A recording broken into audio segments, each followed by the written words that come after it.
Hello, this is John Paval with Access Arts Live, here to give you a heads up on some very interesting organ-related concerts taking place this weekend in Moscow, being live streamed by Art Bennett. Before we go any further, this is an extra wild card live stream. If you're following us or subscribed to us, then you will have known about it and maybe have been able to tune in. If you didn't, then you may miss it. Now, remember, if you're watching us on Facebook, you can just like this video and we'll send you an invitation to follow us on Facebook. If you're watching this on YouTube, we ask you to click on the little subscribe button underneath the video. And if you're watching us on our other platforms, we also invite you to subscribe. That would be X, TikTok, Instagram, or Threads, because I'm determined to make available to as many people on as many platforms as possible all the live streaming that's going on of the performing arts. If you follow us, we promise you, we will give you live links to more than 1,000 live performances online in 2025.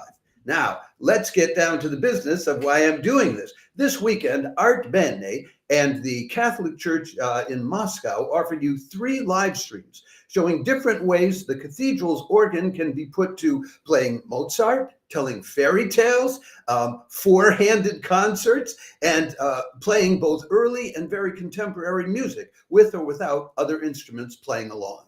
Now, that's pretty cool, isn't it? Yeah, that's why I wanted to tell you about it. But I did not know how to fit this into our other live streams. It's not just an organ recital, so it didn't really belong in the organ recital live streams. It's not a big stage production like orchestral or opera, so it didn't go there. And it's not really chamber music either. It's an organ, a massive organ with a little shy of 5,000 pipes. The organ at the Catholic Cathedral in Moscow was a gift from a Protestant Reformed cathedral in Switzerland back in 2002, and I have been unable to get a detailed link to a detailed description of all of its pipes and workings. But one day I may come up with it. Okay, so let me tell you about the 3 of these specific concert live streams on Friday and Saturday.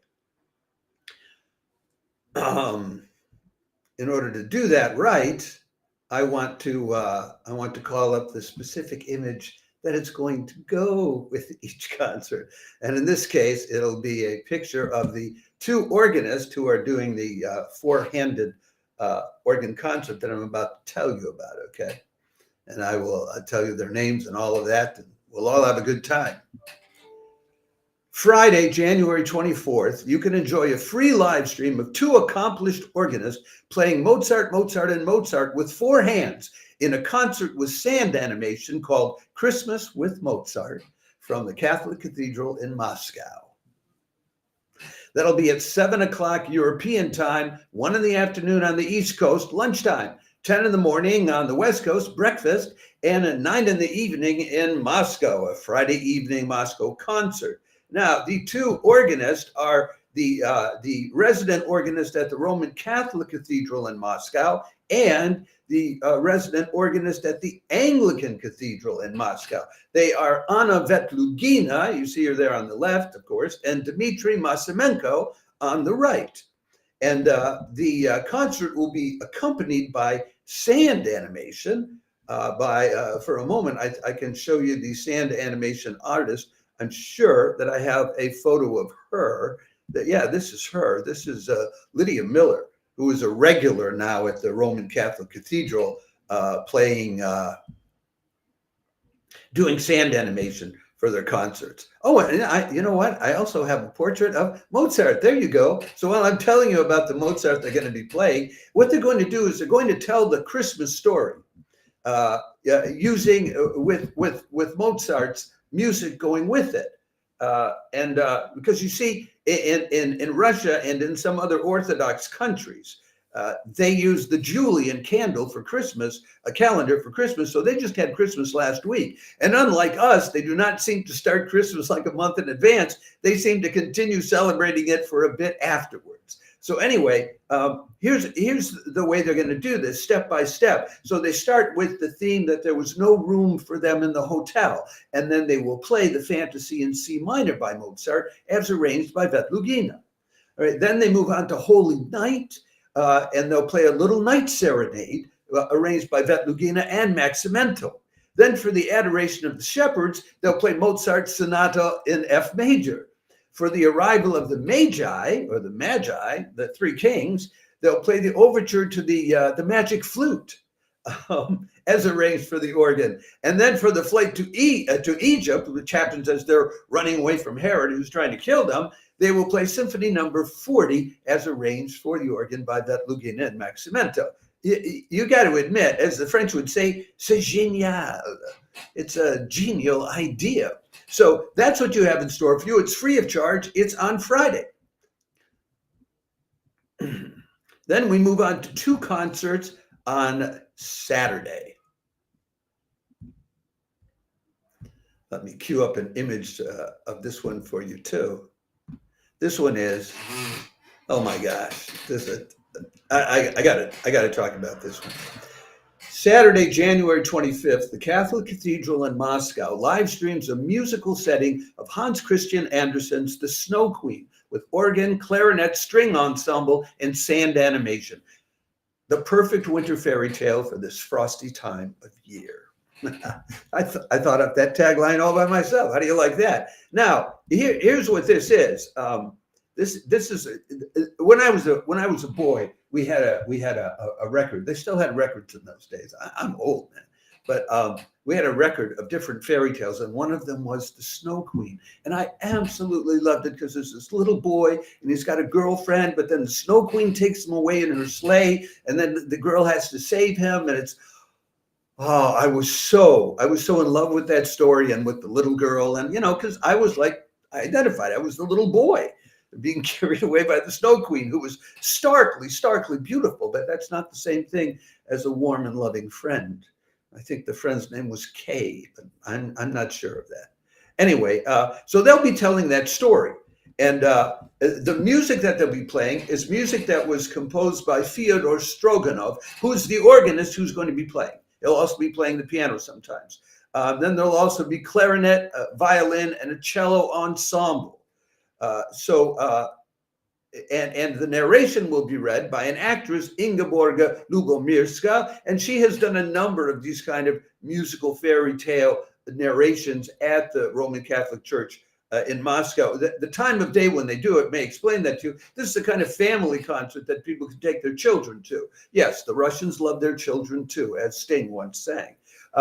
It's on Saturday at 1 o'clock in the afternoon European time, which is 3 o'clock in the afternoon Moscow time. So for Americans, it'll be 7 in the morning on the East Coast and 4 in the morning on the West Coast. I don't know if any of you will get up for it. Maybe you'll just content yourself with watching a recording of it afterwards. But I am devoted to live streams, folks. There's nothing like seeing it unfold. So they will have, so while they're playing the music by Fyodor Stroganov, and Ingeborga Lubomirska, the actress, is telling the story of the Snow Queen. Then you will have at the same time projected on a video screen, and you'll see it on your screen, what is called sand animation. Sand animation was created by a woman student.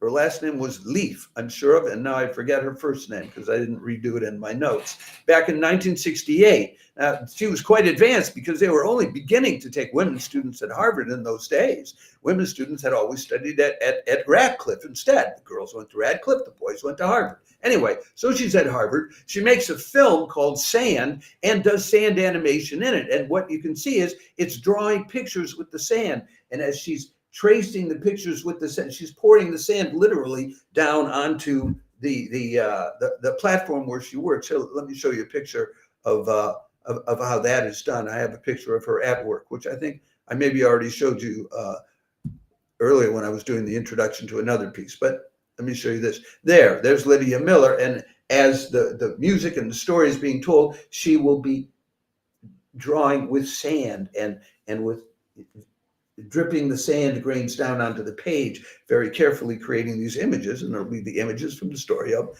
the Snow Queen. I mean, how cool is that?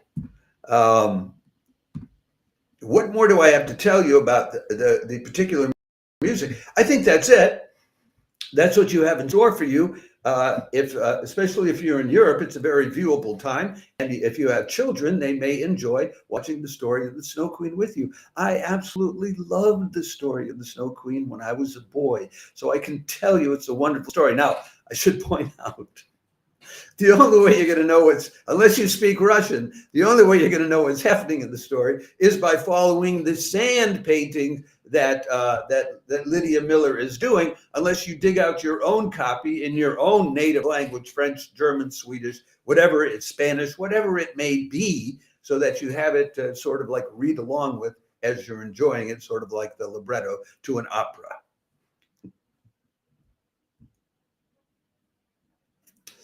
Okay, we have one more that I want to tell you about. And this one involves another duo.